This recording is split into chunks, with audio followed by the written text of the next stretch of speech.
Hello everyone, welcome to What If Deku Becomes the Monarch of Shadows Part 1. Before we start, please go support Piano 2099 for writing that awesome fanfic. Now let's begin. Prologue. We currently see a 15-year-old boy sitting in his class, muttering about his training regiment while using a grip strength. I am Izuku Midoriya, a 15-year-old boy. This is about a month after the sludge incident. I met one of the strongest, and not the strongest hero, All Might. Long story short, I was suicide baited by my once best friend, got attacked by a sludge monster, met All Might, got my dreams shot down, saved Bakugo, though he was in danger due to me in the first place. Nah, he was stupid enough to kick the bottle. Anyways, I saved him, then met All Might again, who reverted back to his skinny form. That was quite a shock to me, seeing the symbol of peace like that. I can still remember the explanation about All for One and an S-rank dungeon break. A month earlier, I got this injury due to a major villain teaming up with an S-rank boss to take me down, completed All Might as he told Izuku about his fight. That fight gave me this wound and limits my time to 5 hours a day, said All Might. Izuku was just staring at him with wide eyes and an open mouth. Pretty lame, huh? Said All Might with a hollow chuckle. Lame? If anything, this makes you even cooler.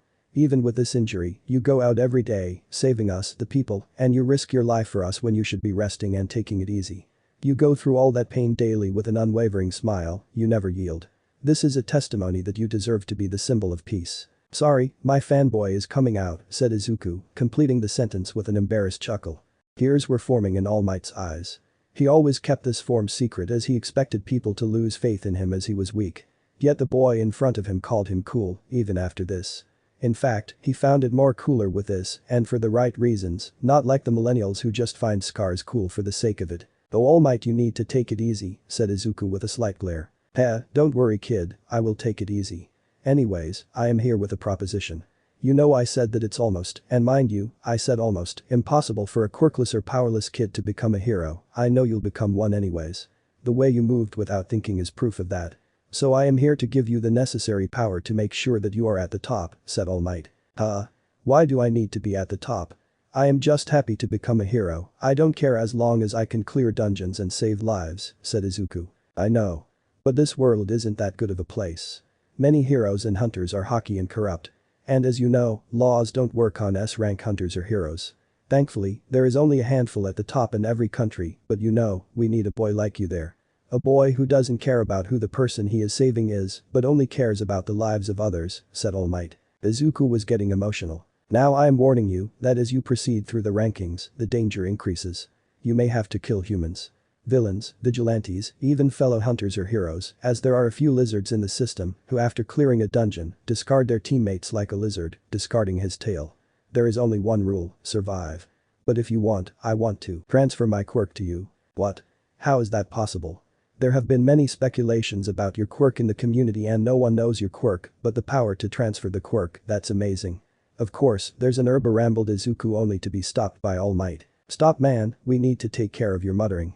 Anyways, my quirk is. I am pretty sure you don't want to hear about the quirk, you all know what One for All is. So to the important point. Since that day, my training started, and it was hell. Since many heroes and hunters use weapons, All Might made me watch videos on weapon wielding. All Might personally never used weapons since he was more of a tank, but since One for All was essentially a stockpile quirk, it granted physical defense, it also granted extreme speed, which was helpful if I ever decided to get a rune stone with some kind of stealth skill. I could use it to become an assassin-style hero hunter, rather than a tank type like him. So anyways wait, the author forgot to explain about skills. So skills are basically similar to a quirk, except it can't be used for long since it consumes a lot of mana. Mana is basically magic points, everyone has them, just quirked and awakened have more than normal people, though the amount depends on the quirk or awakening rank. Also, before I forget, even though All Might doesn't use weapons, he does use enchanted items. All his costumes are made by Professor David Shield, who is a leading pioneer of enchanted science, a new branch of science since the appearance of dungeons, combining the mystical elements recovered from dungeons and cutting-edge science. Anyways, so each day, I would go to school, work as a salesman, which I got due to being cute enough. Yes, I work, I need to support my sister and myself, and occasionally as a porter or miner, and now train additionally. So yeah, my schedule is packed. Or was packed, since I am not the 15-year-old Izuku. Anyways, during the first week, I was almost ready to give up. But every time I thought to actually give up, three faces came to my mind. Firstly, All Might, who chose to trust me. Then my mother, who was in eternal sleep. Finally, the one most important person for me. The one person for whom I would jump into an S-rank dungeon without a thought. My super annoying but super cute sister, Izumi. So I persevered. During the second week, it became easier. 50 push-ups, 50 sit-ups, 2 kilometers run, warm-up, and stuff, yeah, no sweat. Kidding, definitely more than a sweat. And that's not including the training work I did. All Might suggested giving me some financial aid, but I refused. I didn't want to trouble the man anymore. Yes, this wouldn't even make a dent in his savings, however, not many people knew this about me, but I was a very prideful person. That's why even after everything, I never backed down from being a hero, and I was the only one who stood up to Bakugo. Yeah, I am not the weak underconfident plain kid I was in anime. Seriously? Plain. Hey Horikoshi, my man, you're great and smart, but even so, when was the last time you saw a green-haired kid? How is that plain and normal? Anyways, talking of Bakugo, he had calmed down a lot since I saved him. Just like me, he was a little different than the anime. A little less of a Pomeranian. So he started treating me as a normal guy. Alright, that's enough rambling, now back to the present time. I was sitting in my class, doing some light workouts while studying, like the air chair one, and then the grip one. However, I was blissfully unaware of an event that would change my life forever. This is my journey to become the Shadow Monarch and the #1 hero. The hero of humanity. Chapter 1, Izuku was sitting, muttering when the alarms in his class went off. Everyone carefully line up and exit, said the teacher, and students all around them got up and panicked. The teacher was ignored as everyone started to run out. What the hell's happening? Stuttered Izuku, utterly confused. Deku, this way, came a voice. He turned only to see Bakugo standing in front of a shortcut. Hey Kaken, said Izuku, confused that his childhood bully was helping him. As others saw, many of their classmates started to follow them. However, as they were halfway through, they saw a blue portal, perfectly in the middle of the hallway. TCH, we need to get back. This is a gate, said Bakugo, annoyed. A gate? This is pretty small, all the other gates are really big. This must contain weak monsters, said a person. No, don't judge a gate by its eyes.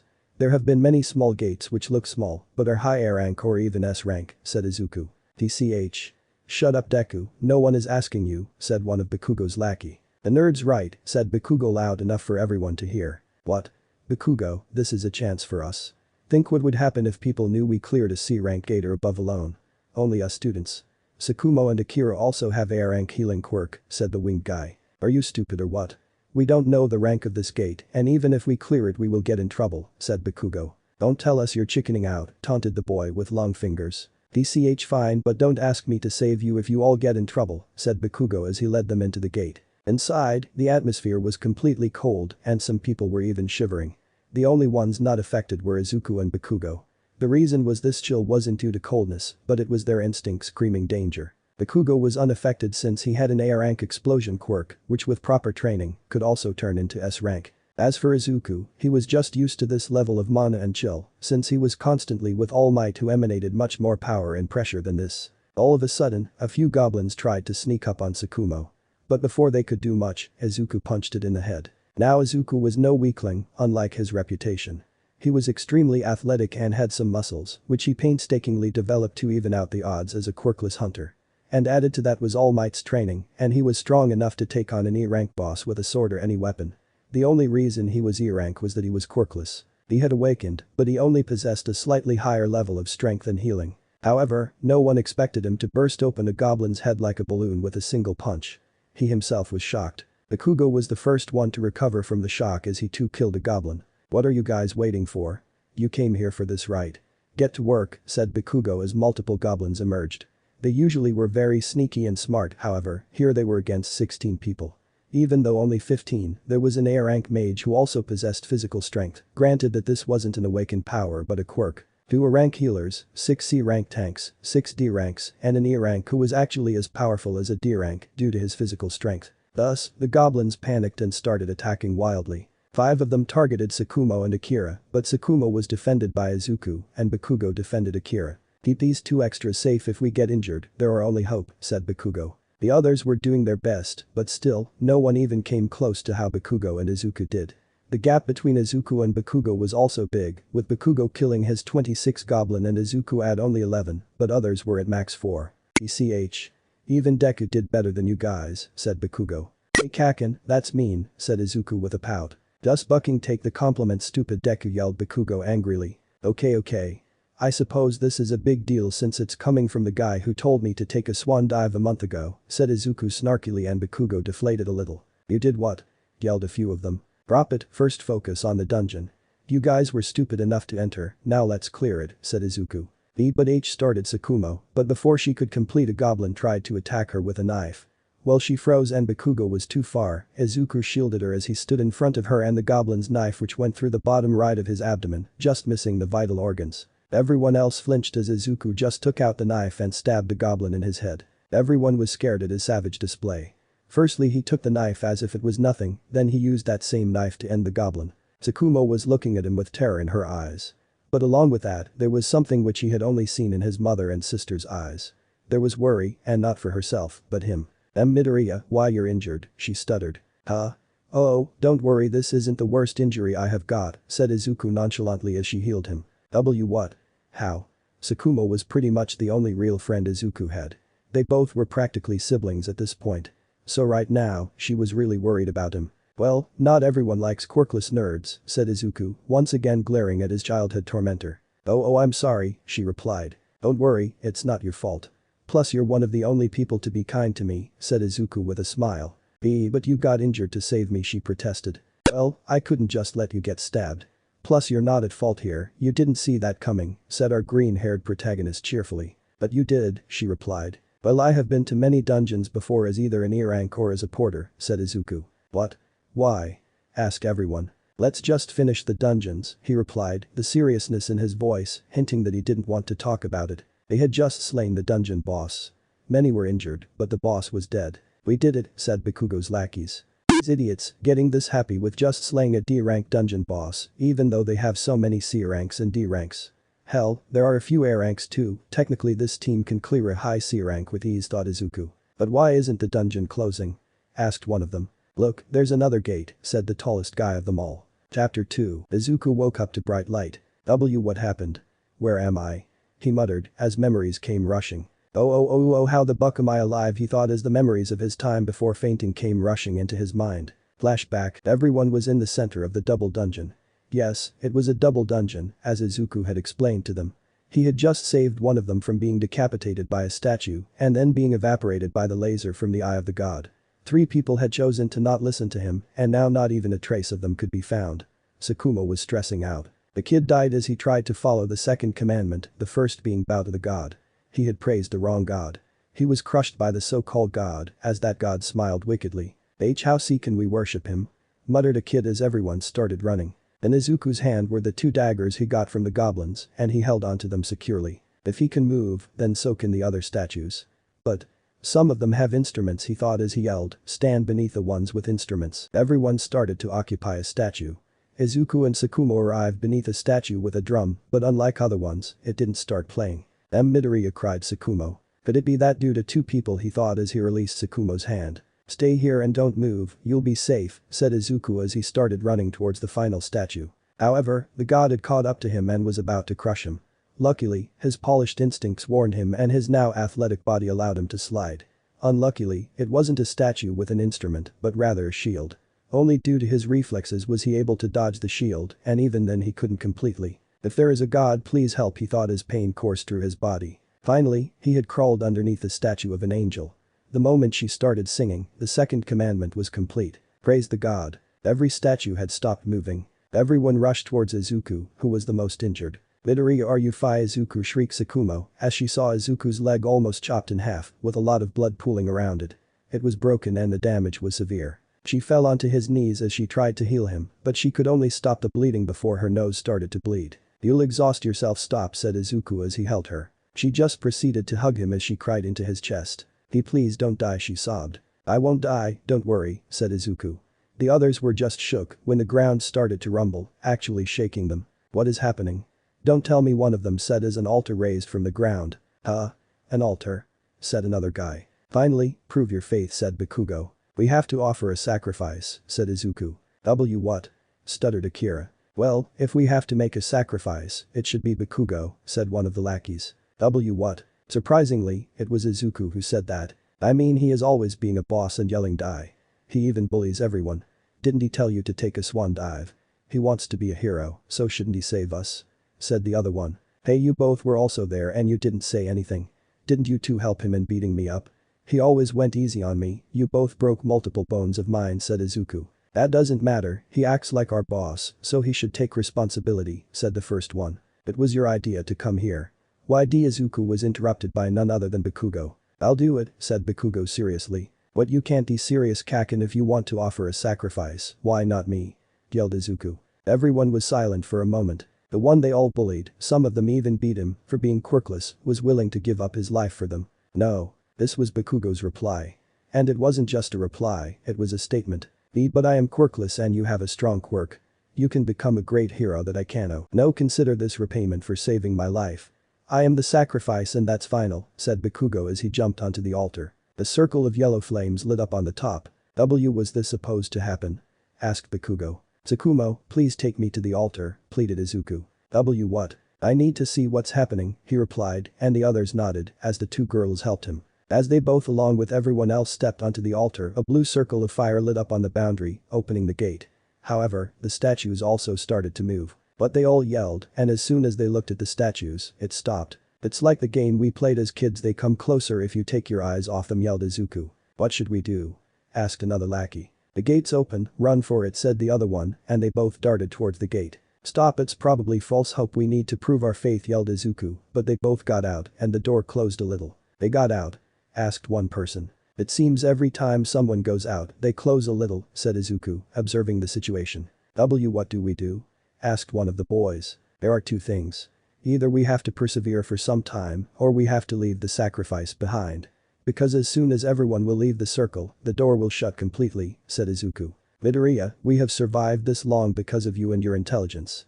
But I don't think I can do this anymore, said a guy as he ran out, and everyone except Tsukumo, Bakugo, and Izuku got out. Tsukumo, get Deku and run, said Bakugo as he lifted his hand. Then no Kaken, said Izuku. Shut up, Deku, just do as I say, yelled Bakugo as tears started to flow out of his eyes. Before Izuku could say anything, a yell rang. I can't move my legs. Chapter 3. I can't move my legs. Tsukumo was on the ground, crying, as she tried to move. Bakugo was cut off by Izuku. Take her and run, said Izuku seriously. What? Are you stupid or some? Take her and run, if you don't, all three of us will die, yelled Izuku. No, I won't leave you, yelled Tsukumo. Please, begged Izuku as he looked at her, teary-eyed.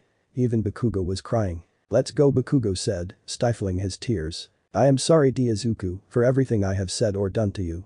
I don't deserve your forgiveness, but if we both survive, I'll earn it, said Bakugo as he held Tsukumo. Bold of you to assume I'll make it out of here alive, joked Izuku. Bakugo glared at him as his eyes twitched. Even at the death's door, I feel like punching you in the face for that joke, said Bakugo. Just toss me those daggers and get out, said Izuku. Bakugo solemnly nodded as he exited the dungeon. But before he stepped out, Izuku stopped him. Bakugo, why yeah? Just one wish, please take care of Izumi. With that, Izuku was alone in the dungeon. Thank you. Thank you. Bastard, it's because of you so many people died in the first place. And yet, you ran out of the dungeon first, like a coward. You even offered Bakugo as a sacrificial goat. I'm glad we aren't friends. If you guys turned on Kaken, who's like the strongest in class, heck even in the whole school, you'd spend no time in offing me if things went south. I've made peace with my death.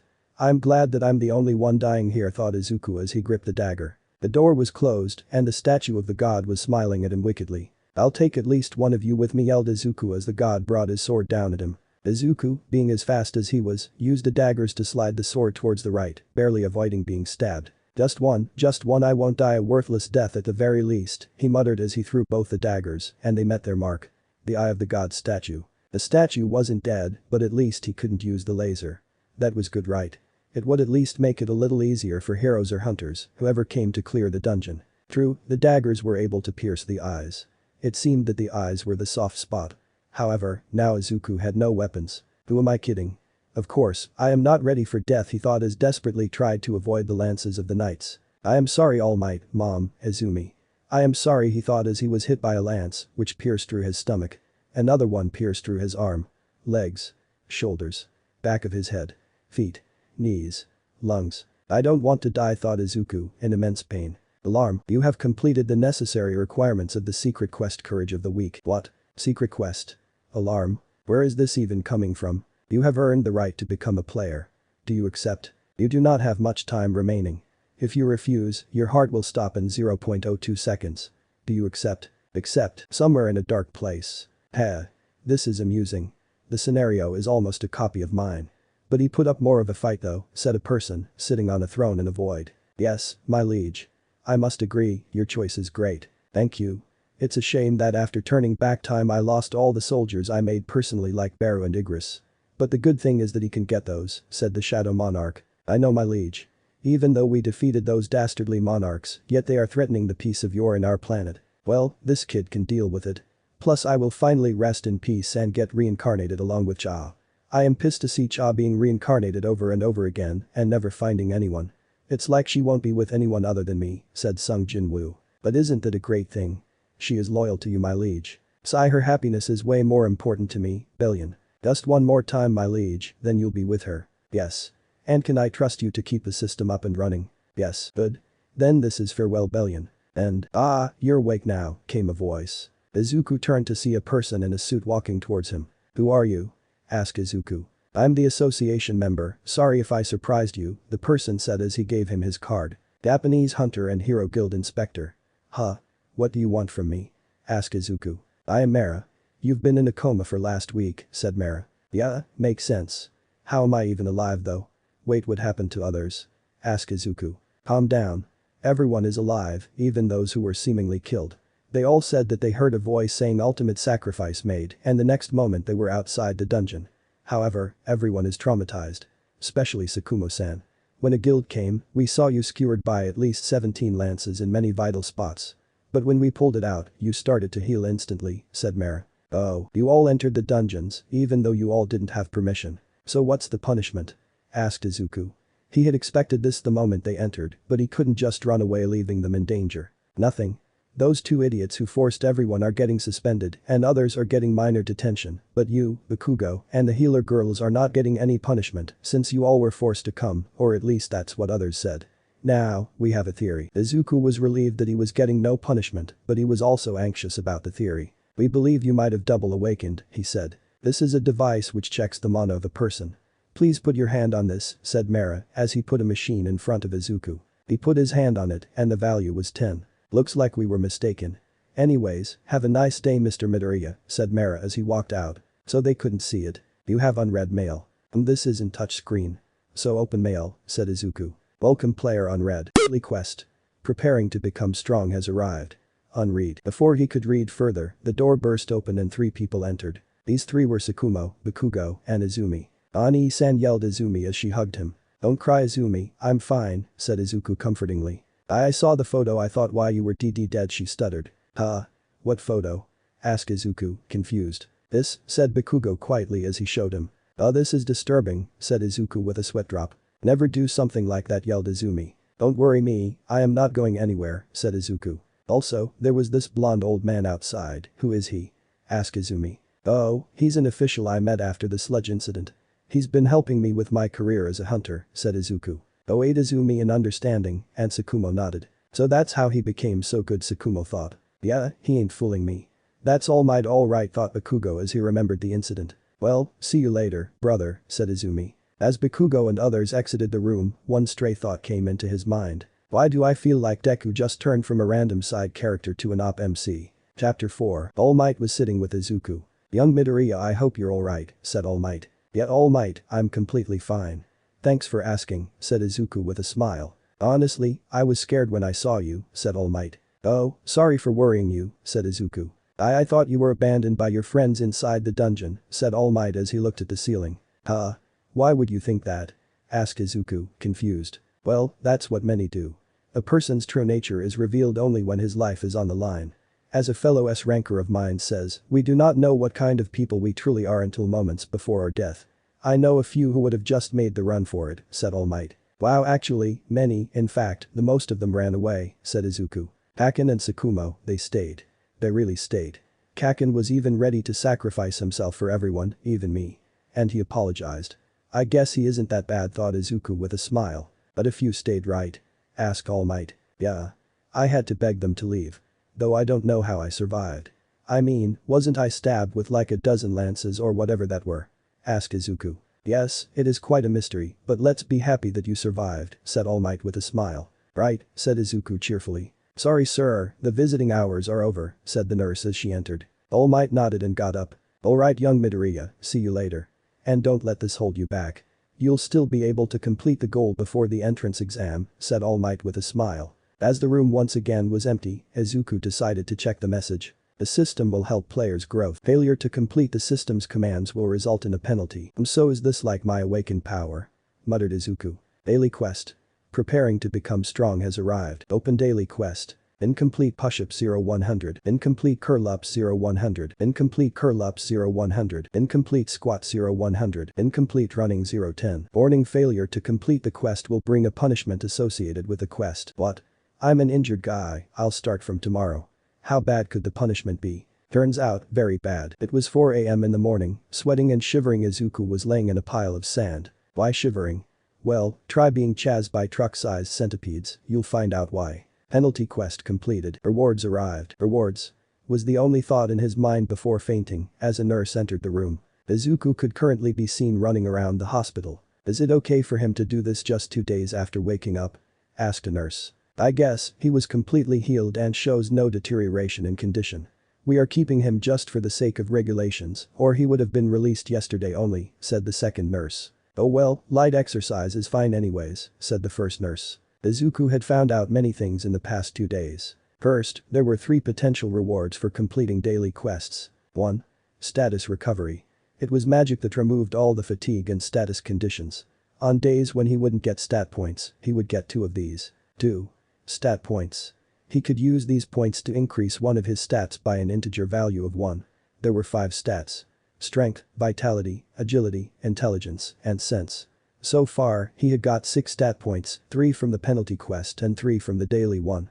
He didn't get stat points from the day before's daily quest and deduced that it was randomly selected. He had used those stat points and he was sure about one thing. Even if he had intelligence, ultimately only strength gets recognized. But if you have both strength and intelligence then you're undefeatable. So he had used his stats for something he lacked.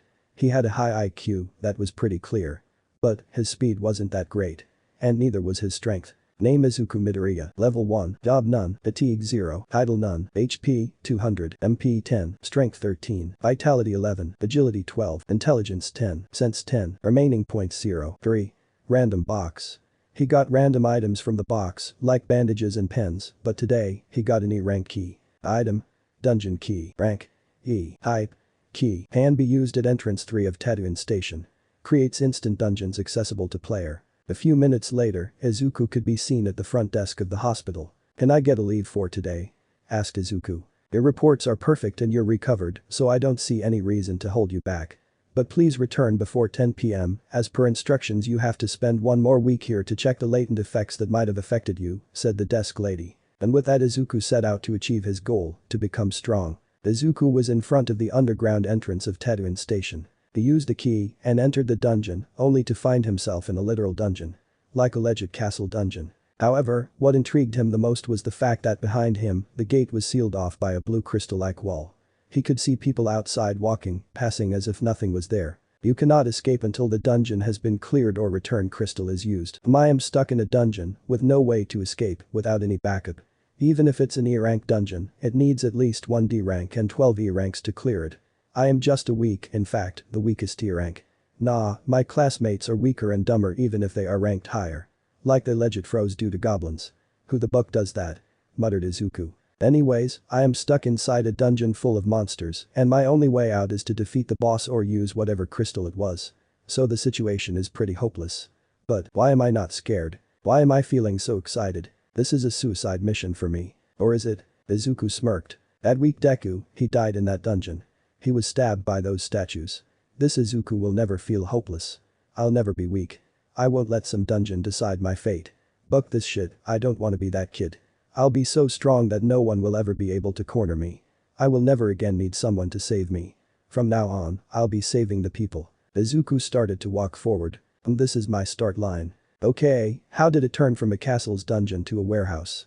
Pretty weird, thought Izuku as he walked. All of a sudden, an overwhelming stench filled the area. What is this? This strong stench, is it a beast-type monster? Chapter 5. Izuku dodged as a wolf-like beast lunged at him. However, where he was standing were now 3 long gashes of his claw. And what's more was that his fangs were literally made out of steel. Steel-fanged rakens, yep, a higher E rank gate. Though this can be lower D rank 1-2 thought Izuku as he took a fighting stance. Even with the pep talk before, he was getting scared. But the excitement of fighting something this strong and his eagerness to prove himself and become strong enough to protect his sister and mother far overpowered the fear. I must become strong, he thought as he charged forward. I'll depend on no one, he thought as he jumped. He was mildly surprised at the height he had jumped to, he almost touched the ceiling, and this wasn't even the best he could do. Last time those I depended upon ended up running away, he thought as he hawked his fist. But I'll never run away. He was now over the top of the Raken's head as the Raken looked up. I'll become the pillar everyone can depend upon. And he had thrown the punch. The punch was powerful, all right. The Raken was slammed into the ground so hard that it cracked. However, it wasn't enough. One hit wasn't enough. Well, I guess I'll have to hit him as much as I can until it can't get up, thought Izuku as he punched it on its head over and over again. The Raken madly shook its head trying to get him off, but with one final punch, a loud crack was heard and the Raken laid there, dead. This took a lot out of me. Guess I am still not that powerful, thought Izuku as he got off its head, panting. He then turned to see 2 more Rakens. Oh shit, I got this tired just from killing one, and there are more coming already. If only I had a weapon, wait, the inventory muttered Izuku as he opened it. And in it, he found the goblin daggers. Item goblin dagger, rank E, type dagger, 5 attack. He attacked one Raken with his dagger, which the Raken bit. And now, his dagger was stuck in between his steel fangs. Damn, he isn't called steel-fanged for anything. He's too strong, thought Izuku as he pulled out the dagger. But as a result, he was unable to stabilize himself and fell on his butt as memories from that day surfaced. Too strong? No, compared to them, you are all too weak, he thought as he glared at the wolves. You're too weak. Izuku was surrounded by steel-fanged Rakens. If I die here, Izumi will have no one. And I'll be damned if I leave her alone. I'll become stronger. With this system, I can. I won't die. Izuku continued to slash and cut using the daggers. There was blood everywhere. A dagger isn't my cup of tea. Faster, I have leveled up 3 times, my speed is increased by 3 stat points, so I'll go even faster. Skill. Sprint activated. Izuku was sitting on top of a pile. To be specific, a pile of corpses. Of steel-fanged Rakens. I can sell its teeth. Man, this system is exactly like a game. Level up, inventory, buy, sell, daily quest. What's my life, an RPG? He muttered as he saw countless teeth scattered around. Meh. Let's just continue, he thought as he walked. Name Izuku Midoriya, level 5, job none, fatigue 9, title none, HP 700, MP 60, strength 18, vitality 16, agility 17, intelligence 15, sense 15, remaining points 0. Izuku walked as the console in front of him showed the message, you have acquired title. Wolf Slayer. Given that the player is experienced against fighting wolves, 40% increased stats when fighting beast-type monsters. This is useful, said Izuku as he walked towards the boss's lair. After a few minutes, Izuku was irritated. TCH, I've only encountered 3 more Rakens. My level isn't increasing anymore and the system is becoming predictable, thought Izuku as he sewed. Monkey from above, he thought as he beheaded a monkey. Pat from the side, he thought as he slit both of their throats at once using his dagger. And finally, a Raken from the front. White is for weaker, orange is for equal, red is for stronger. Wow, the system is really user-friendly, thought Izuku sarcastically. He then stopped in front of the stairs. The thing down there, that is not something I can easily deal with. Maybe it's my sense stat or the fact that I have always been able to tell the strength of my enemies, but this fight is going to be one pain in the ass, thought Izuku. He then glanced at the return stone in his hand. Bucket. No, I haven't come this far to give up. This is my chance to become strong, I don't care if this is a C rank or even a B rank gate. I live. I want to clear this. No, I need to clear this, he declared as he started to walk down the stairs. Is this even Tatooine? He wondered as he looked around him. There was a big water body in front of him and it was very peaceful. However, while he was still taking in the sight, something hit him in the back, sending him flying into the opposite wall. Damage 127, HP 573. This much in just one hit, he marveled as he jumped onto his feet. Poison-fanged Rasaka. He was barely able to dodge the next hit as he tried to cut it with a dagger. However, the skin was too sturdy and slippery and the dagger just slid over it. He was then hit by the Rasaka. He was tossed away as the snake struck him once again. He tried to dodge the next attack, but once again, the snake cut a little bit of his left leg just by his scales only. Weak. He was tossed high above into the air. Defenseless Izuku. Deku, that's what I am called my whole life. No matter how wise you are or how kind you are, in face of pure strength, it's easy to get betrayed. In the end, all that matters is those who win. Izuku opened his eyes as he glared straight into Rasaka's eyes. At that moment, Risaka hesitated. That glare, it promised death. Risaka's mouth was open. Use your brain. No matter how strong the outside defenses are, the inside skin is always soft. He aimed to drop on the snake's tongue. Speed, quickly position the daggers at the meeting point of the upper and lower whatever it is. Lips, mouth, whatever. Finally, strength. Use all the power you have to bucking slice the snake in half. And with that, Izuku had sliced almost half of the snake into two, killing it instantly. Level up, level up, level up. Name Izuku Midoriya. Level 8. Job none. Fatigue, 30. Title none. HP, 1000. MP, 120. Strength 21. Vitality 19. Agility 20. Intelligence 18. Sense 18. Remaining points 0. Izuku was sitting next to the corpse of the snake. I guess I have gotten a little stronger, he said with a smile. You have slain ruler of the swamp. Risaka. Item Risaka's venom. Rank A. Effect damage taken 20%. Strength 35. Not worth it.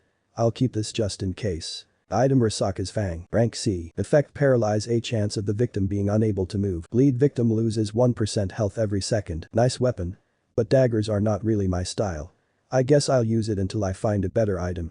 Though it's so big that it can be considered a short sword, muttered Izuku. Item Risaka's teeth. Rank C. High projectiles. Quantity 20. These are Risaka's teeth coated in venom converted into throwing knives.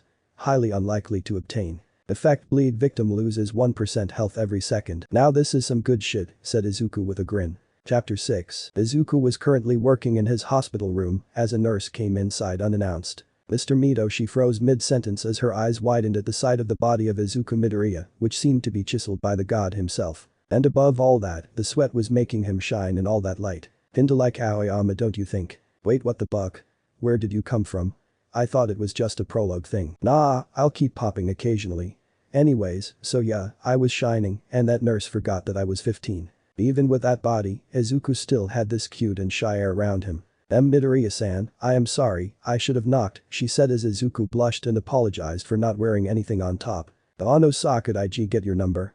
asked the nurse. Izuku looked confused until it dawned upon him. Well, I am just 15, he said bashfully, and the nurse's eyes widened. Right, sorry if I made you feel uncomfortable, she said with an even heavier blush. It's alright, said Izuku shyly. How can a kid be so hot and cute?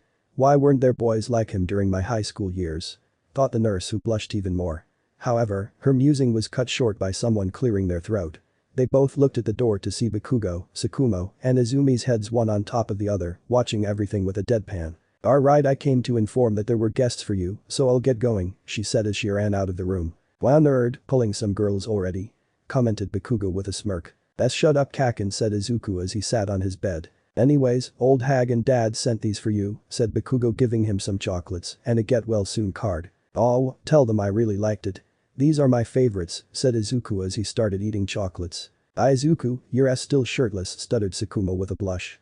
Yeah, she considered him her brother and stuff, but no one in the right mind would not be flustered after seeing him like this, unless they were either blood related to him or not into boys. Hell, even those not into boys would be attracted to him, evident by Bakugo's light blush. Not a ship, I repeat, not a ship. Ooh, are you getting flustered, Kumo? Asked Izuku teasingly. And no, I am not, she said with a pout. Nah, One-chan, you are getting flustered, said Izumi with a playful look in her eyes. No, I wouldn't get flustered because of him, he's just a baka, she yelled, embarrassed. Oh, so you're at Sundeer, fired Izumi. And no, he's like my brother, said Tsukumo. Sweet home Alabama, muttered Bakugo under his breath. What?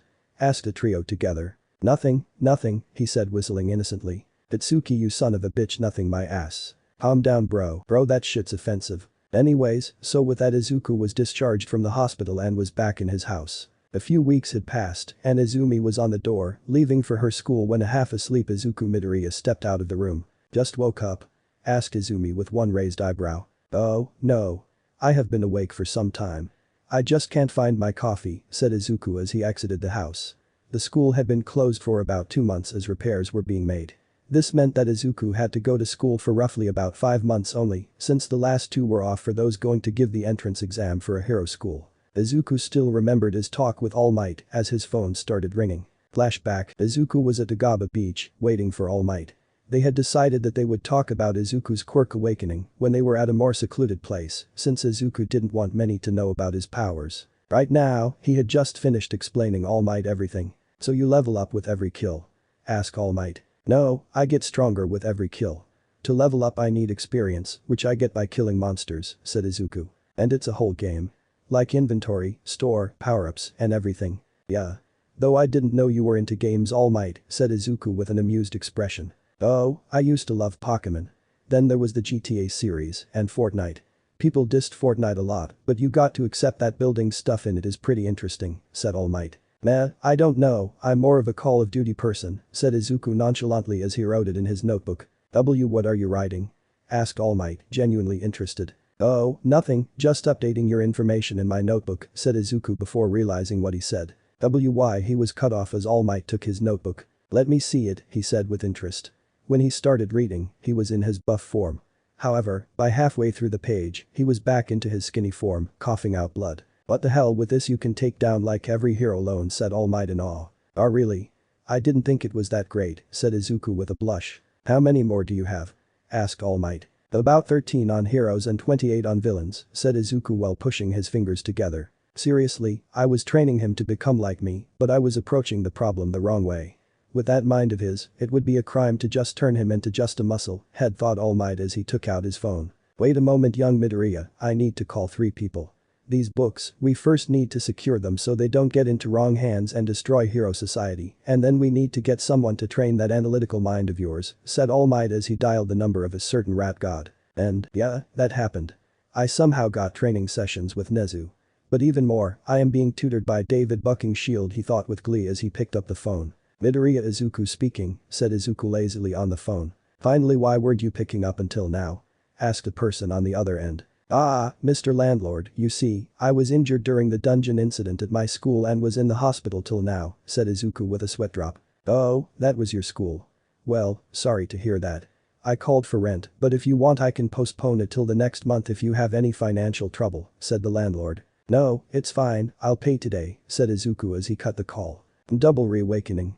Should I clear a dungeon or something? Nah, being a porter will be fine, at least then I will be able to go inside dungeons higher than D rank. Maybe I could sneak a few kills too. Chapter 7. Name Izuku Midoriya level 8. Job none, fatigue 30. Title none. HP 2100. MP 260. Strength 25. Vitality 22. Agility 23. Intelligence 22. Sense 22. Remaining points 3. Izuku was currently walking towards a C rank gate. A few hours prior, he had seen advertisements for a porter for a C-rank dungeon, offering over 200,000 yen for just a porter, and was amazed by the amount of money. There might be something else going on, I need to be careful, thought Izuku as he signed the contract their leader had shown him. He then felt a pat on his shoulder and turned to see a raven-haired boy. Hello, my name is Ichigo Yaoirozu, I was called here for the same reason as you. Nice to meet you, said the guy, as Izuku was a little concerned seeing another kid, and this one was going to participate in combat. However, his equipment, which was alleged armor, made him fun to watch. My name is Izuku Midoriya, said Izuku as he shook his hand. Isn't taking 3 kids into a dungeon a little reckless? Asked a third kid, a blonde boy with a lightning bolt across it. Hi, my name's Denki Kaminari, nice to meet ya, he said with a grin. Wow, 3 kids. What's your rank? Asked Ichigo to Denki. Well, I'm a D, said Kaminari. I'm an E, said Izuku with a nonchalant shrug. So that's why you're a porter. Well, don't worry, when push comes to shove, we'll protect you, said Ichigo. I don't think I'll need that, said Izuku with a sweat drop. Hey, are you quirkless? Because your form here says so, said a guy as others tried to suppress their laughter. Yeah, I am. Is there a problem? Asked Izuku with a sharp tone, one which promised pain. Though only Ichigo and Kaminari caught on to it and they were now mildly amused. I'm quirkless. As if it matters, he seems pretty strong to me. Like my instincts are screaming to be wary of him. It would be better to not get on his bad side, thought Kaminari. He was a pretty impressive hunter. Even though he was only 15, he was trained by one of the best and already had an A-rank quirk with limitation he overcame by hard work and a C-rank awakening, further boosting his power almost to S-rank. Keyword. Almost. Though he could reach S-rank with training, it would be hard. Really hard. Only 3 people had done it, one was Cha Hae-in, a Korean hunter whose power was A-rank, one was a hooded guy very few people knew about. People only knew he was in S-rank because he put one in hospital. And the third being his teacher.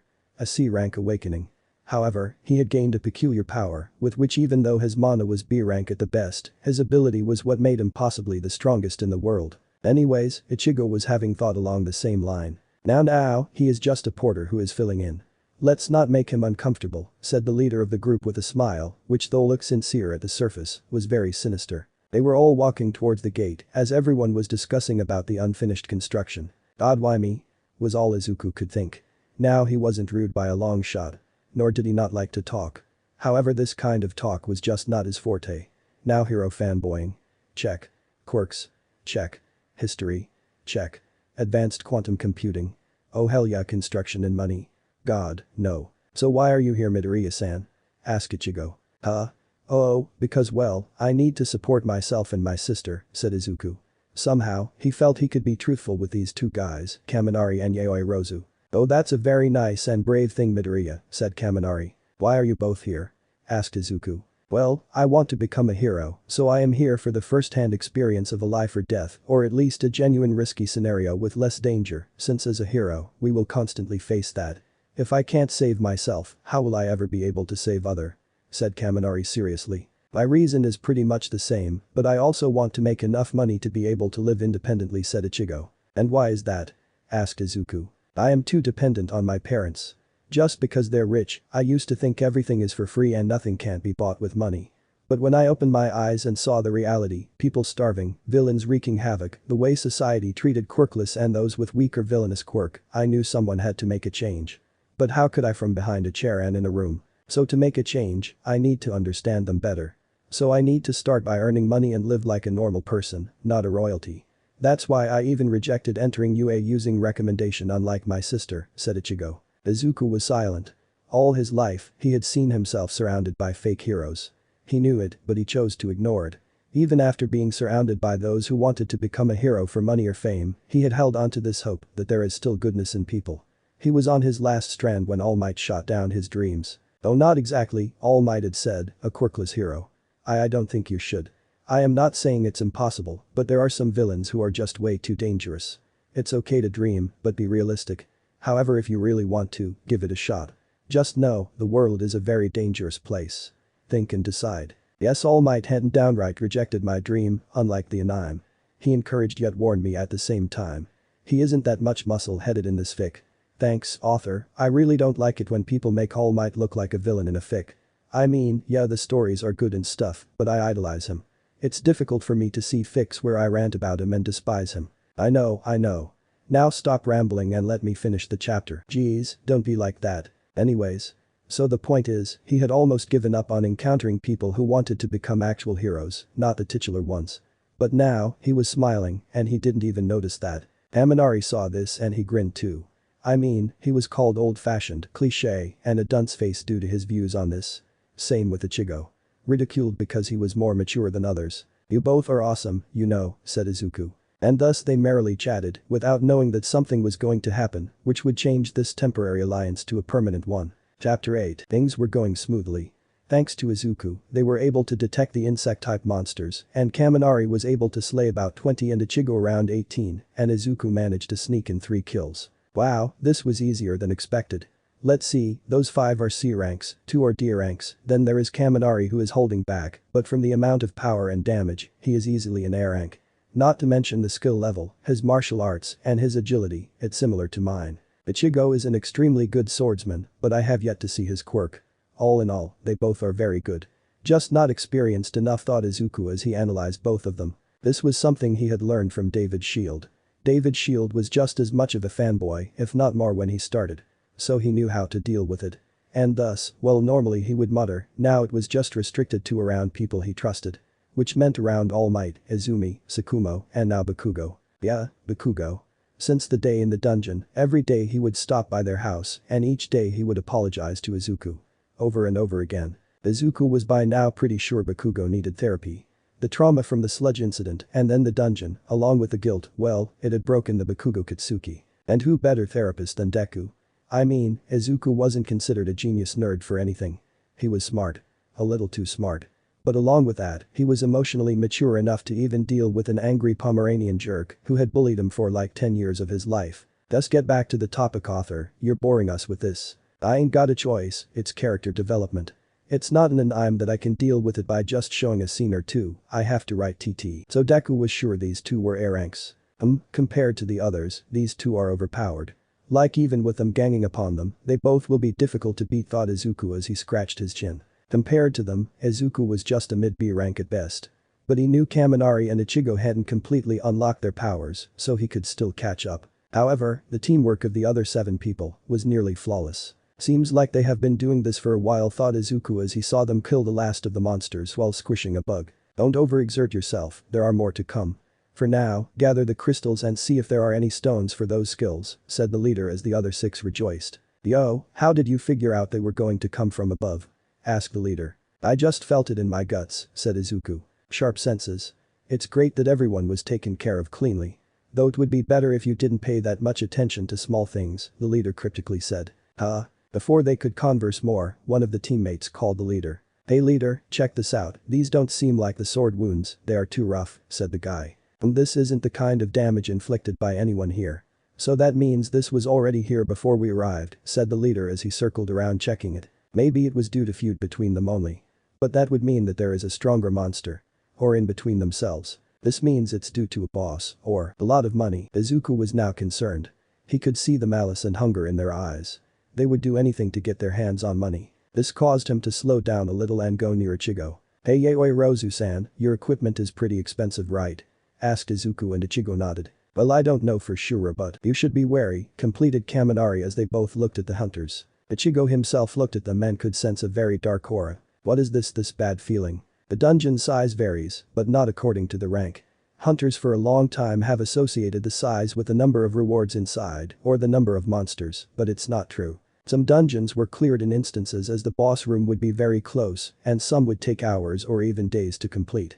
Most of them took time between 6 hours to a day and a half, but some were said to last almost months. One such raid was that of Kamish the dragon. It was long not due to the complexity of the paths, rather due to the difficulty of the boss. The current dungeon Izuku was in was like a maze.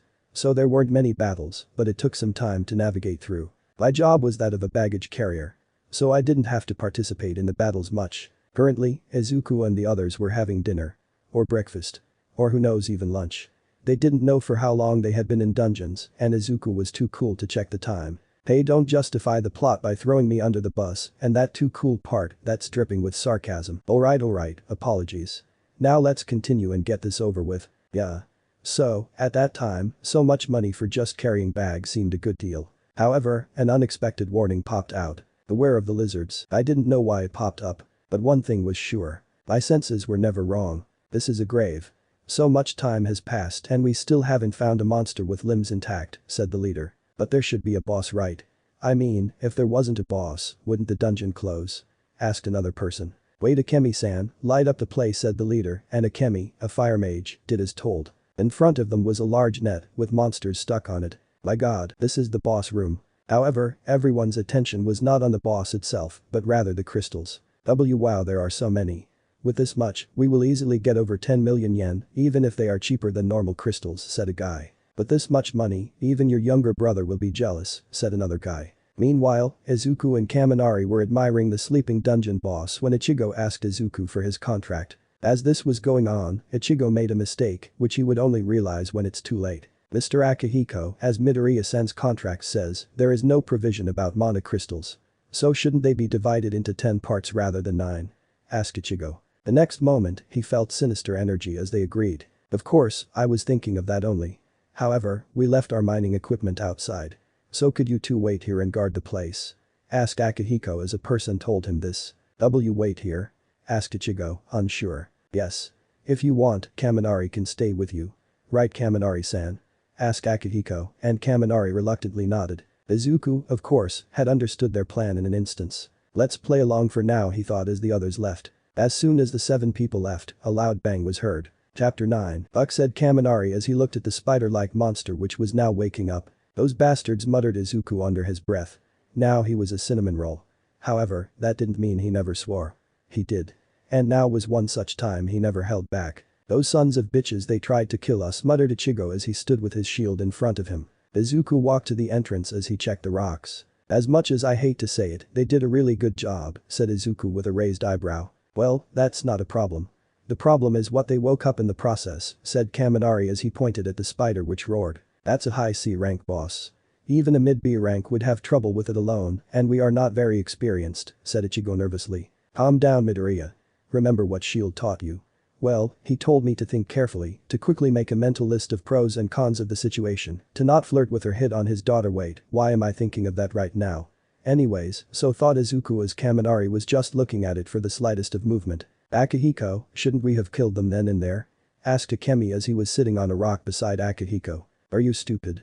That would have woken up the boss, said Akihiko. But wouldn't the boss be pretty angry right now? How are we going to deal with it? Akemi, do you have the confidence to defeat that? Asked Akihiko thoughtfully. What? No, of course not, said Akemi. Neither do I. So even if they're above B rank, they're still kids, and one is just an E rank. Even if they manage to beat the boss, they'd be pretty tired, and we can easily finish them off. And even if we are unable to mine all the crystals on time, we will have that rich kid's armor, said Akihiko with a smirk. The boss is a boss. No matter how hard they try, they'll never beat it without nearly dying. Kaminari's body was cackling, and electricity was flowing through his body. One of his skills. Due to his quirk, his body had developed to withstand an insanely huge amount of electricity. And thus, he had developed a way to go far beyond human limits. By running electricity through his synapses, or nerves in layman terms, he had managed to convert the electrochemical process of transmission to purely electric, which boosted all his senses. In this mode, he would see everything in slow motion. Like if you watch the reality at 0.25x or even 0.1x speed. However, his body wasn't nearly as fast. However, with intense training and a lot of studies, he had managed to achieve a speed 3 times of an average sprinter and the strength of a person with a D-rank strength-enhancing quirk, which is a lot, mind you. Ichigo Yayoi Rozu. He was someone who had trouble with his quirk. He still couldn't properly use his quirk. A part of the reason for his drive to become overwhelmingly strong. Right now, he was armed with a very powerful shield and a very deadly sword. He had the perfect combination of attack and defense, which along with his awakened power, called Venom Pierce, was very dangerous. His awakened power allowed him to give his weapon a boost in its piercing power and lace it with poison, which had a 25% chance of activating on one hit. Once it is activated, the opponent would lose 1% health and 2% stamina every second for the next 30 seconds. So after 30 seconds, his opponent's health would be 70% of his full health, and his stamina would be at a mere 40%. Izuku Midoriya. Speedy and strong. But his biggest weapon was his strategy and analysis. Really, if he got classes from the Rat God or Rat Satan, which he later would, he could possibly topple nations without using his quirk or powers. Some would say it was fate. Some would say it's just a bunch of teenagers put together randomly. However, one thing was certain.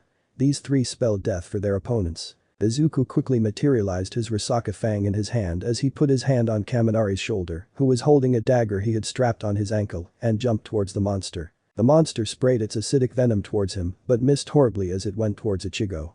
But for him, it was nothing as he put his shield forward and the venom just rolled and fell onto the ground, melting it. Izuku's dagger sank into the spider's skin, but it proved too hard to move. The spider shook violently, throwing Izuku off of him towards the dungeon wall. Target the legs to immobilize it or the pincers, yelled Izuku as he landed on the wall and jumped off of it, safely landing a little behind Ichigo. Kaminari dashed at a fast pace towards the spider, his dagger cutting off one of the front legs from the joint as he twisted and sank the dagger on the tip of the hind leg. Blinded by the pain, the spider didn't see Ichigo rushing towards it, and as a result, it had an almost 2 feet long sword sunk into one of its eyes. Now mad, the spider trashed as it hit Izuku with its pincer, while kicking Kaminari away into the wall, creating a crater, and throwing Ichigo towards the ceiling where he stuck to the web. Oh come on, I wore my favorite t-shirt underneath and now it's stuck to this web, yelled Ichigo, frustrated. Favorite t-shirt? I was considering what I am currently wearing as my hero costume, and now it's all torn and worn before I got the chance to get this enchanted, yelled Kaminari with anger in his voice. We are having our ass handed and this is what you care about? Asked Izuku with a chuckle. Now, this was not a light situation. No matter the rank, this was still a dungeon, and he could easily die due to inexperience. In fact, there was a rookie S-rank hunter who died on his first mission in a dungeon because his comrades abandoned him. However, these two were just too funny to watch. Heh. Even if I am going to die, it would be better to die laughing rather than this, thought Izuku. But who's gonna die? Put remaining points in strength. Activate title. Wolf Slayer. Yes, let the hunt begin. Name Izuku Midoriya. Level 8. Job none. Fatigue 9. Title Wolf Slayer. HP 2100. MP 260. Strength 28. Vitality 22. Agility 23. Intelligence 22. Sense 22. Remaining points 0. Ichigo was intrigued by Izuku Midoriya. He seemed way too powerful than a normal E rank. Heck, with the aura he emitted, he could tell under the right circumstances, he could go against even the strongest of B ranks. And he was kind of right, like touch even a hair of his sister and you won't have any skin on yourself to make contact with. But he didn't know that. So right now he was odd and scared. Is he a false ranker? He thought. Some people could control the mana output, fooling the Hunter Association.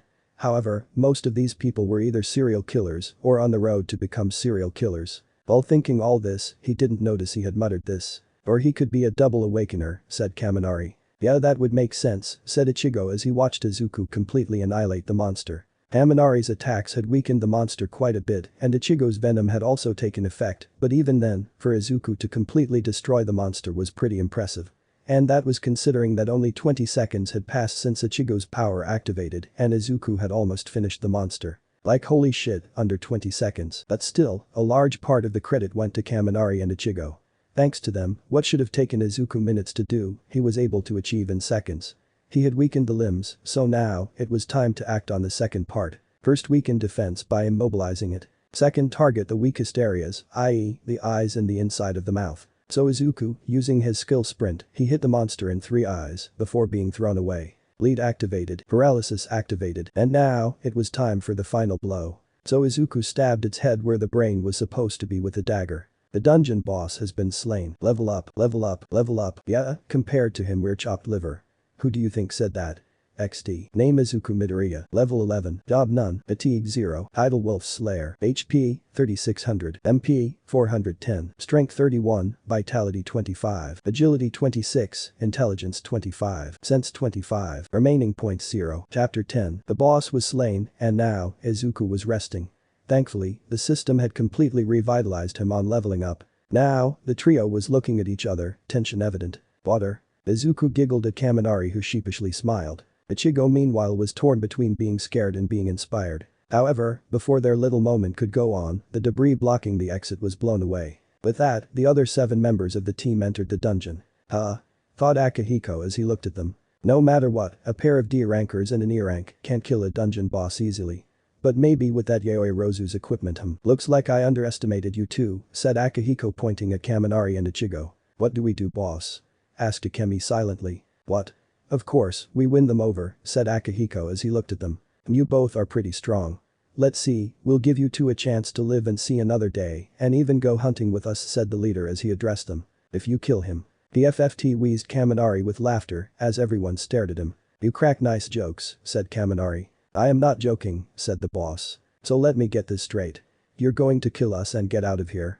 Asked Kaminari. Yeah, if you don't listen to us, said Akemi. Yeah, hell no.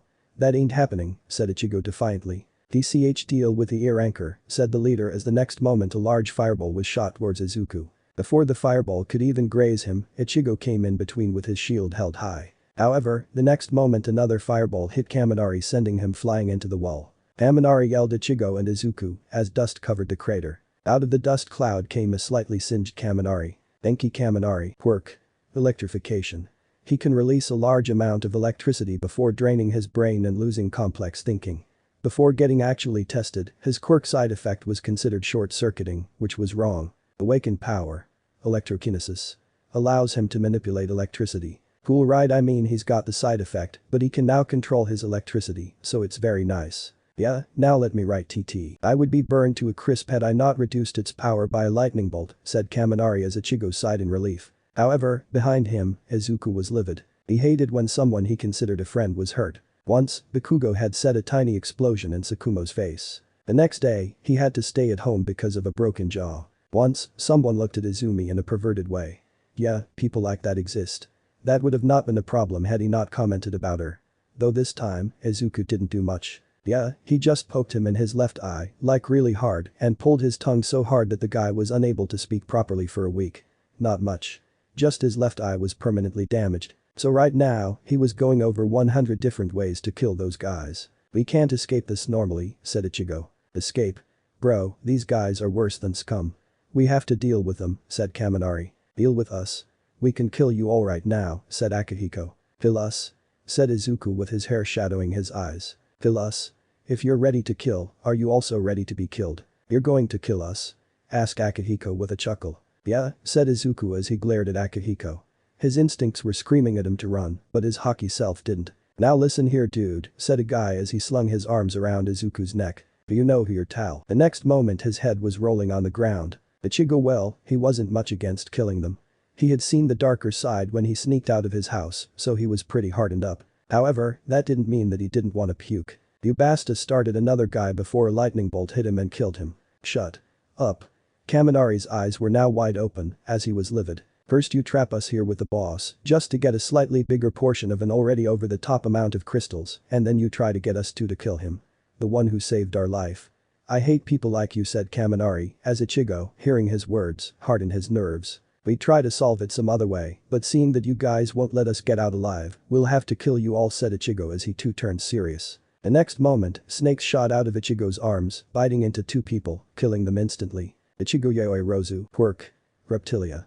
Allows him to manifest a reptile's parts or even whole reptiles. The drawbacks are that they will remain attached to him and they drain a fair amount of mana and stamina. Awakened power. Venom Pierce. As explained, it gave Ichigo to poison anyone, which caused them to lose 1% health and 2% stamina every second for the next 30 seconds. Along with that, it also increased the piercing power of any weapon wielded by him. Since I wasn't there yesterday, the author made a dumbest mistake of calling Venom Pierce a quirk. It's not. Just to make it clear. He has corrected it, so now there's no problem. Ichigo's quirk is Reptilia, not Venom Pierce, that's his awakened power. As Kaminari fought the fire guy, who, similar to Kaminari, was a mage. And Izuku was left with the boss. Izuku was walking threateningly towards him when another guy tried to attack him with a sword. However, Izuku just slightly sliced his skin using Risaka's fangs. I can't move, the guy yelled as the next moment he coughed out blood. Why you bastard, why you were hiding your skills, was it you who dispatched the boss? Asked Akihiko. You dispatched all my partners. I'll show you right now that not all C rankers are the same, he yelled as he shouted in power, getting covered in red energy. Even with your power, you'll never be able to def. He was cut off as Izuku appeared in front of him out of nowhere and slammed his head into the ground by grabbing his face. What just happened? Did he slam me into the ground? This guy, there is no way he's an E ranker. Is he a false ranker? Wait, don't kill me, I will give you anything. What do you want? Money? Crystals? Whatever you want, you can keep it, said Akihiko, panicking. 3 times, huh? 3 times you tried to kill me? Are you really asking for forgiveness? Why you bastard, you don't know who my brother is, he'll hunt you too. Before he could say another word, his head was sent flying with one single slice. Ichigo was now unable to hold it as he puked his guts out. Kaminari and Izuku were standing completely emotionlessly. They both made eye contact and the next moment they were tearing up. They were scared. Not of law, it was true, what happened in dungeon stayed in the dungeon. However, they wanted to become heroes. And right now they killed someone. It's alright, it was in self-defense, said Ichigo. He too was affected by this. But he had accepted it long ago that they would have to get their hands dirty to protect people. That was their job. These people, they had no doubt killed many before and would have continued to kill if they did nothing. Izuku just nodded as Kaminari shrugged. You know, Midoriya, you were pretty hot while dealing with the boss. WTF. Chapter 11. Manager Yakumiru Mara, said an executive as he rushed to him. What is it? Asked Mara as he stared at him with sleepy eyes. In fact, you could compare him to Eraserhead, he was extremely sleep-deprived at the moment.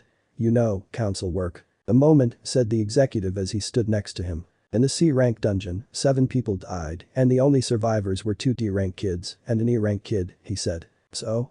They must have run away, said Mara. Except the dungeon was cleared, said the executive, as he then went on to explain how the boss in the dungeon wasn't strong enough to kill 5 C-ranks and 2 D-ranks that died. That is unusual. But we can't say anything for sure. Don't beat around the bush, tell me the actual thing, said Mara. The E-rank was Izuku Midoriya, he said. After a few moments of thinking, Mara looked at the executive. That's just a coincidence, don't think much about it.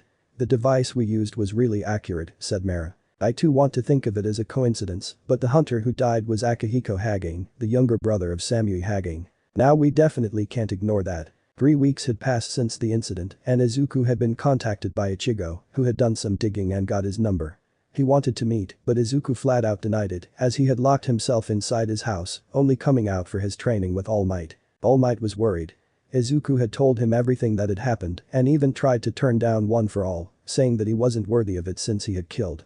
However, All Might wasn't having it. On Monday, 4 weeks after the incident and about 7 months before UA exams, 3 weeks before school would open, Izuku walked towards All Might. Young Midoriya, you cannot stay like this, said All Might in a stern tone. I killed them, All Might, I killed them in cold blood, said Izuku emotionlessly. Young Midoriya, if you think your job doesn't involve killing, you're mistaken.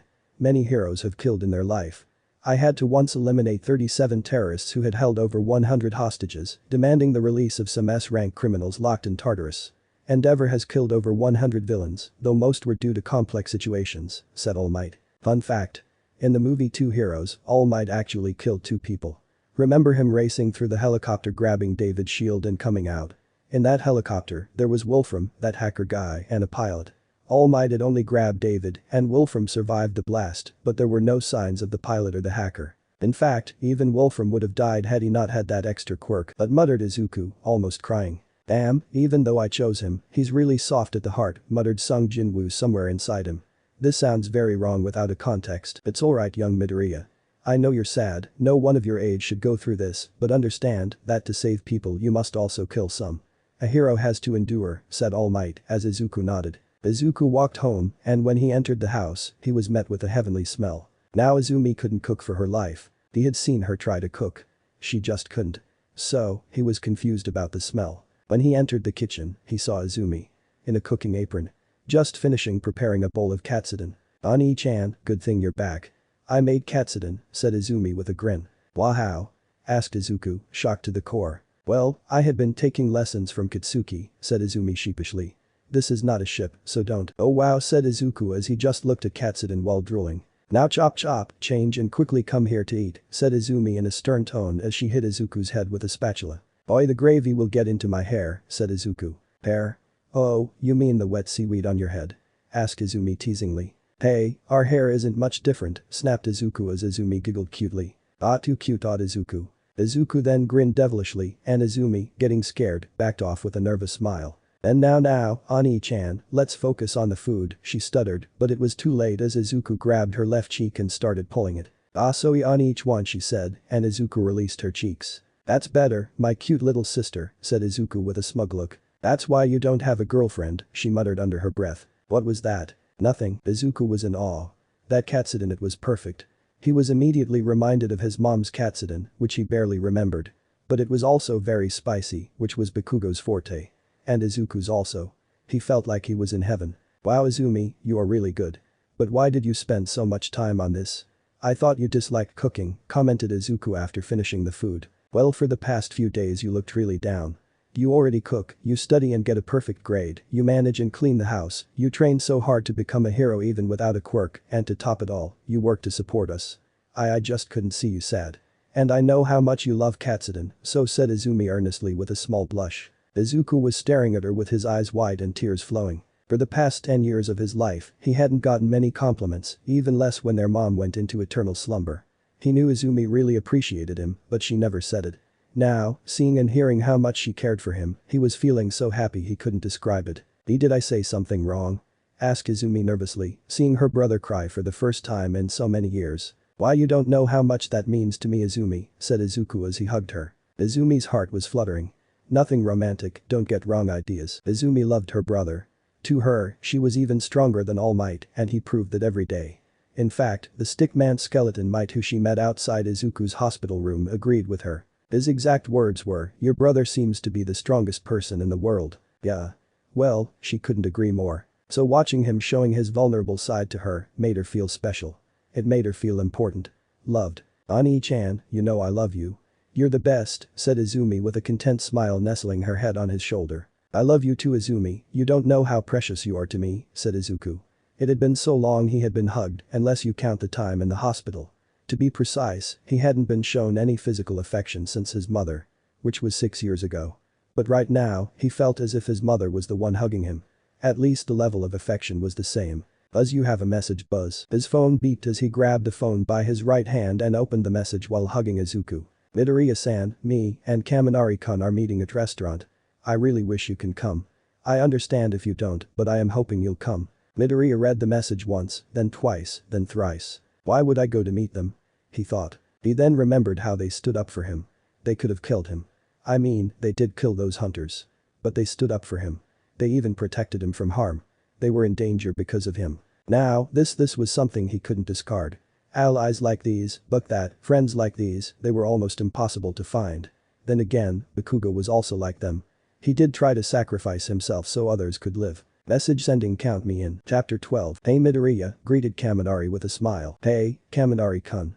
How are you? Asked Izuku. I can't answer that with a happy face, said Kaminari as he broke into giggles, bewildering Izuku and Ichigo. Hey, sorry, I'm into dark humor, said Kaminari as he stopped giggling, and his face turned into one similar to a kicked puppy, sad and adorable. Kaminari-kun, you remind me a lot of my sister, said Izuku, resisting the urge to pat on his head. I mean, he did look like a puppy. Why? Is she dumb too? Asked Kaminari, and Izuku's aura started to suffocate everyone in the radius of 10 meters. Call my sister dumb again, and I'll pluck each and every hair out of your head with a pair of tweezers. Very, very painfully. I didn't mean TT to call her D dumb. It's just I'm really dumb, so I thought, stuttered Kaminari, scared for his life. Oh okay, said Izuku in his normal cheerful tone, as over a dozen people sighed in relief at the same time. And you're not dumb. Those were some smart moves you used in the dungeon, said Izuku with a smile. Oh muttered Kaminari, stunned by the sudden mood change, but happy that he called him smart. Anyways, what I meant was that you're as cute as my sister, said Izuku. Thank you, said Kaminari with a close-eyed smile. You're welcome. Now, why did you call us Yayoi Rozu-san?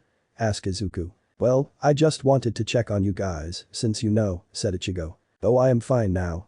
Though I must thank you both, even though they threatened you both yet you chose to defend me, said Izuku gratefully. Don't thank us, that's what a hero should do. Plus you did save us from that spider thingy moments before. We wouldn't have slain it had you not helped, said Ichigo as Kaminari nodded. Now moving on. Do you guys still want to go hunting? Asked Ichigo, and both nodded. Yeah. However, I would prefer to go with you both, since I trust only you guys with this, said Izuku. I wanted to say the same thing. We three should go together. We know we work great as a team, and Midoriya-san was unscratched even after defeating the boss. We both also sustained only slight damage and injuries. If needed, any one of us could easily one-shot a D rank or even a low C rank dungeon. The three of us could easily take on a high-level dungeon, said Ichigo. Then why not do that? Asked Kaminari. But we need at least 10 people to enter a dungeon, said Ichigo. Yeah, on paper. We can just get a few people to sign up and go inside alone, said Kaminari matter-of-factly. Ichigo and Izuku just looked at him with open mouths. What happened? Asked Kaminari nervously. And you said you were dumb? Izuku was now at home. He had ordered something at the restaurant which was contaminated or something because the system showed him the message. The harmful substance has been detected. Pure poison has been completed. So now, Izuku was sitting with a sack of Risaka's venom in his hand as he drowned it in one gulp. The harmful substance has been detected. Pure poison has been completed. Item. Risaka's venom's effect weakened muscles are removed. Physical damage reduction 20% active. Izuku's eyes widened as he smirked with triumph. It was then his phone buzzed, showing a call. All Might. Why is he calling me right now? Muttered Izuku. Young Midoriya, how are you feeling? Asked All Might in his normal form. Over time, Izuku had begun to admire All Might's normal form way more than the buffed-up buffoon form. The All Might world knew him as was a two-dimensional person who had no flaws and was comparable to a robot. However, this All Might, this was someone who he could truly admire. As they say, even the greatest have flaws, but those flaws only make them greater. So right now, Izuku was grinning at his idol, showing how he had gotten over his setback. Nice to see you're doing fine, Midoriya, said All Might as he smiled. So All Might, why did you call me here? I thought we weren't supposed to train till tomorrow? Asked Izuku. That is the schedule, however, I am here to tell you that your training is complete, said All Might, and Izuku's eyes widened. What do you mean, All Might? Asked Izuku, confused. What I am saying is that the training was to build up enough muscle to give you one for all, without the risk of you exploding from the power. I'd say we're at that stage.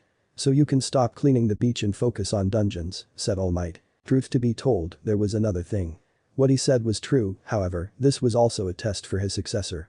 Since his successor could level up, would he decide to go after power forgetting his roots and his aim to be a hero and just leave the beach as it is, or would he still clean the beach out of pure intentions? All Might, I'll accept the quirk. But my training is not complete, said Izuku, and All Might looked at him, confused. Well, the goal of the training was to build up muscles, which I achieved, but the finish line, I have not reached it yet. The finishing line is this beach getting cleaned. Now, why would I stop? In fact, now that I have more muscles, instead of only the part you told me to, I can clean the whole beach. You know, plus ultra style, said Izuku with a million-watt smile. Why, young Midoriya, this was a test to see whether you still remember your reason to become a hero or not. I must say, you have once again exceeded my expectations. Any other guy in your place would have pounced onto the opportunity of going around clearing dungeons, but you still stuck around to do what many consider trivial. I wish there were more people like you, said All Might. I don't know what to say, All Might, said Izuku, becoming numb due to the praise. Like who does that? I was nervous. Okay, no one ever praised me before like that. However, there are more like me. I have met a few, and I promise you that you don't have to worry about the future after I scratch that, we graduate. We'll do our best, said Izuku with an earnest smile. Why, young Midoriya, you have truly shown me that you're heroic to the bone. You have overcome so many obstacles, even putting your life in danger for those who scorned at you.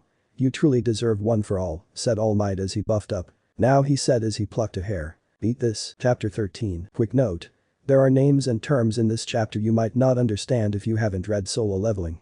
Don't worry, this is just a gist, it will be explained later in greater detail. SoloLeveling did the same, and it was damn frustrating. And if you still want to know something you didn't understand, leave a comment, and if it's not a spoiler, I'll explain. Jinwoo just couldn't stop laughing. He had never laughed so much in his life. Ever. But this was pure gold. From the appalling initial expression of Izuku, to disgust as he swallowed the hair, to the realization that it wasn't as bad as he thought, to nausea he had for the next 30 minutes. It was just too funny. Right now, 2 hours had passed, and now, 8 people had materialized in front of him. Ah, let me guess, you're the previous users of One for All quirk, aren't you? Asked SungJinWoo with interest. Who are you, how do you know about us, and why are you here? Asked a bald guy, ready to attack him. Calm down, I'll answer each and every one of your questions, but please be a little patient, said Jinwoo, as he sat up from the throne. So for your first question, to put it simply, I'm a god, said Jinwoo. What the buck? Okay, we should start from the starting. Millions of years ago, the absolute being, the creator of this universe, the one who watched on everyone, made the universe. Along with that, he also made forces of light, known as rulers and monarchs. For ages, rulers fought to protect humanity and life, while monarchs to destroy it, said SungJinWoo, showing them instances of battles. However, the rulers, who asked for help from the creator, soon figured out that all this was just a game for him. So all of them mutinied, except for one. Ashbourne. He was loyal to the absolute being till the end, and due to his allegiance, he was mortally wounded by other rulers. But then, he discovered a hidden power only he possessed. To raise people from the dead. With that, he became the Shadow Monarch. However, it was too late, and the absolute being was dead. Enraged, he soon joined the monarchs. Even then, he was betrayed by Baron and Beast. So he fought and killed Baron, but his shadow army, the army of the dead, didn't do pretty well. In the end, he was cornered by rulers. They begged him for forgiveness, however, he rejected initially. After being overcome by emotions, he fled without giving them answers. He went into hiding, rebuilt his army, and joined the monarchs again. A few hundred years later, they attacked the earth. The rulers and monarchs fought many battles. The rulers had something from absolute being to help them. It was called Cup of Reincarnation. It rewound the time by 10 years, including the army and everything. So when they lost, they rewound. But even when they won, the earth was destroyed, and they had to rewind every time. Now even this had a limit. So in desperation, during the last run, they opened the gate connecting the Chaos World, where they delved to our world, unleashing dungeons. These dungeons were actually prisons of the captives, and they aimed to spread the mana through the world. Those who were affected by it and gained powers would survive, and thus humanity would be able to at least survive. Now Ashbourne believed that he did not belong to the Chaos World, so he followed the monarch to find his place in the universe. Then with the help of the architect, he built a system which would allow him to choose a successor and train him. And that successor was me. My name is SungJinWoo, and I am currently the strongest being alive. I did well, defeated the bosses, became the strongest in the world. However, I also got a curse with it. Immortality. My battle with monarchs was long, and many lives were lost. So I decided to use that cup and finally rewind the time. Since monarchs were dead, there would be no war. But the friends I made were almost lost. I did manage to regain them, but the shadow army I had made was rewound, since armies weren't immune to the spell. Now, this is where it should have all ended. However, the monarchs had an ace up their sleeves. Their main purpose was destruction, and they didn't care whether they were the ones to destroy life or someone else. So as their backup plan, they left an imprint of theirs, similar to Ashbourne, and hence, their successors are on the earth. Even Baron, who he had killed. Since everything was rewound, it included the architect. So when I lost my wife, my kids, and my friends, I was down for some time, and it was then, he lured me to the Chaos World. I managed to kill him, but now I couldn't go back, since that would cause severe destruction. But when I came through the portal released a huge amount of mana that began to alter human genes. That is how quirks came to be, said Jinwoo. That's a lot to take in, said the first user. I know. I too was confused by this, said Jinwoo. So are the dungeons once again opened by the rulers to prepare humanity? This question was asked by the only female user of One for All, Nana Shimura. No. Over time, the barriers keeping these prisons separate from your world became weaker. And thus, these successors of monarchs are starting to feed off the energy released by the gates, the Shadow Monarch replied. So the kid will also be immortal? Asked the fifth with a brash tone. No, he can choose to die. When I asked my soldiers to create the system, along with a top-class scientist I had acquired the shadow of, the system is now bound to his soul. So each time he reincarnates, he'll have it as his quirk, and before dying, or if he wishes, at any point in time, his memories will be revealed to him. He would then be able to choose to get that power in his next life or pass it to someone else, said Jinwoo with a grin. Jin was proud of his creation.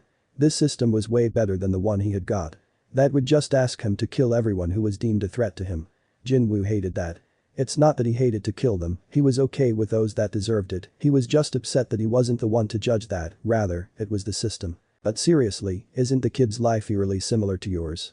Asked a fourth user with a raised eyebrow, and SungJinWoo's shoulders dropped. Yeah, and that's creepy. Okay, people, I know a lot of you didn't understand, so let me do the honors. So you see, Zygotes don't blame me, okay, it's just Gran Torino is the perfect image of a teacher in my mind other than Izawa. Basically, there was a god called Absolute Being, he made rulers to protect life, and monarchs to destroy it. For many years, the war continued, then rulers asked God for help, but all this was a game for him, so they killed him off and also attacked Ashborn who tried to protect him.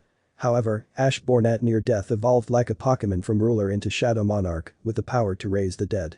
Deets will be given later. After that, he joined monarchs, two of whom backstabbed him, then rulers begged him for forgiveness, then the whole attacking shit happened, and Earth only survived due to like a bigger universe-scale version of Eri-chan's quirk, which didn't affect rulers and monarchs. But still, life was destroyed no matter who won, so as a last attempt, they opened dungeons in our world, in order to at least save the population that awakened, and were strong enough to withstand the brunt.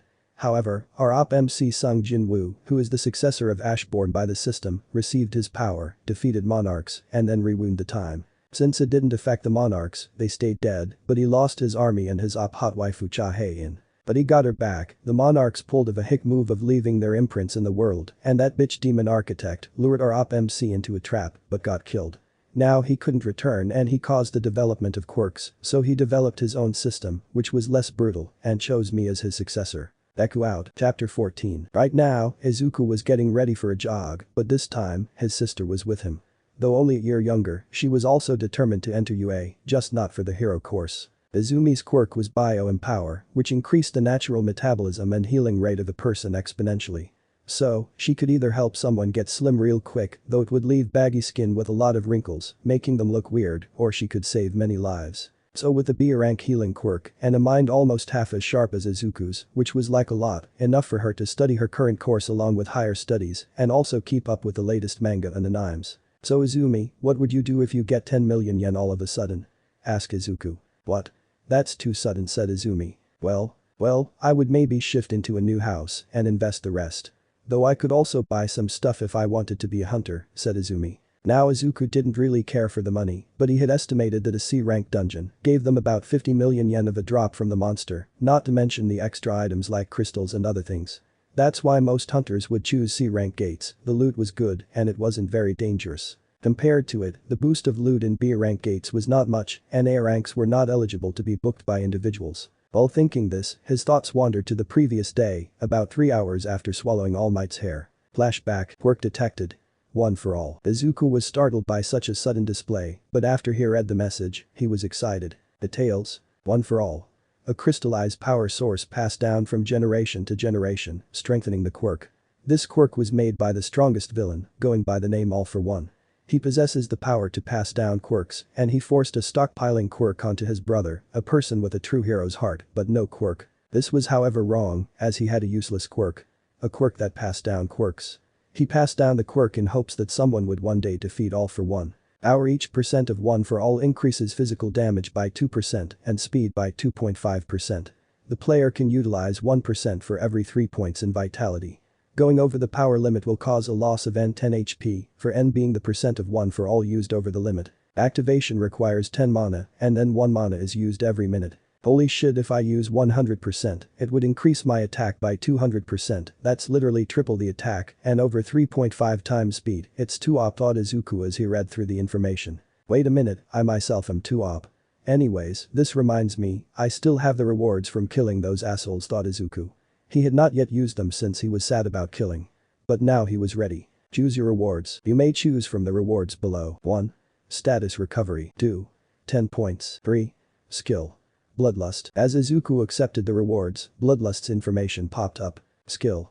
Bloodlust LVL1. Using strong energy, the target can be put in a state of fear for 1 minute. Multiple targets can be affected. Affect all stats 50%. Another useful skill, thought Izuku. And, while Izuku was thinking this, he didn't notice that Izumi was left far behind and that he had run over 20 kilometers instead of 10. Wait, I can go overboard. And my watch is showing 21.67 kilometers, so does that mean it won't go above this? Let's try other exercises, he thought, and about 30 minutes later, when Izumi had just completed the 10 kilometers panting and practically dragging herself, she saw Izuku doing push-ups. Brother, are you even human? She asked incredulously. Of course I am, said Izuku with a chuckle. No, I am not. My mistake, I didn't know then. I am not a human. And with that, Izuku had done double the workout system had told him to do. It isn't going over double, thought Izuku as he then saw rewards. Interesting. Izuku was currently standing in the middle of a street in front of a large building. After doing my daily quest twofold, it turned into a hidden quest. I thought I would get a slightly better item or reward, but this is something out of the box. Item Demon Castle's Key. Class S. An item that allows you to enter the dungeon Demon Castle. Can be used at the Hellfire Core building. Those who have come here from my other BNHA books know what Hellfire Core is, but don't put it in the comments. As Izuku used the key to enter, a person from inside the tower watched him. Looks like the greatest has chosen another one, right brightest? Asked the person. Yeah, I've got to say, Ashbourne and Jinwoo both chose great successors. Not that mine is any less, said someone inside the person's brain. But why didn't you just made me your vessel? I mean, I'm more than happy to receive godly power in order to save others, but won't you die? Why choose to give away your power when you can use it from inside me? That is the mistake we rulers made last time. If we choose a vessel, then to use our full power we have to completely take over the vessel. And we didn't want to kill anyone, at least not directly. But Ashbourne made us realize that this battle is not for humanity, this battle is of humanity. And we'd never be able to defend you as you would defend yourself. We saw it firsthand with SungJinWoo. If one person could do that, then what could 8 others do? That's why we chose to give away the power to the most deserving ones, and if we die, at least we die helping those we failed uncountable times. Still, I don't want to lose you, you know. Book elemental manipulation and other shit, I care about my friends more. Well, it's not like we'll never meet. Without these powers, we're normal mortals. So see you in some another life, said the voice as an angelic shadow disappeared from behind the person. I am the strongest person alive, stronger than that Andre guy, even stronger than All Might. Wait, am I? I mean, I have a ruler's power, who's a god, so yeah I am. Hopefully not for long, unlike my predecessor, I won't betray you. Plus looks like you're already good friends with my apprentice. See you in a while, thought the person as he disappeared from the room. Let me know in the comments below if you guys want the next part. Also check out my other video that has been shown and left. Thank you for watching. If you enjoyed this video please like and share this video. And have a fantastic day. Bye.